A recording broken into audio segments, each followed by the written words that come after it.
সেখানের কি ছবি? সেখানে এসআইআর শুনানি কেন্দ্রে তৃণমূলের বিএলএ টুরা রয়েছেন, ঢুকতে বারণ করেছেন আধিকারিকেরা। আর বর্ধমান উত্তর মহকুমা শাসকের কাছে নালিশ জানাচ্ছেন বিএলএ টুরা।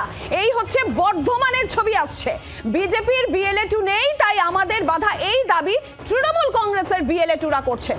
পাল্টা তৃণমূল কংগ্রেসকে কটাক্ষ বিজেপির। একদিকে চুচুড়ার এই ছবি যেখানে শুক্লা শুনানি বন্ধ হয়ে গেছে, অন্যদিকে বর্ধমানের এই ছবি যেখানে বিএলএ টু, তৃণমূল কংগ্রেসের বিএলএ টু তাদের ঢুকতে আধিকারিকেরা বারণও করেছেন। বর্ধমান উত্তর মহকুমা শাসকের কাছে বিএলএ টুদের নালিশ, সেখানে আবার রাজনৈতিক একটা তরজা শুরু হয়ে গেছে।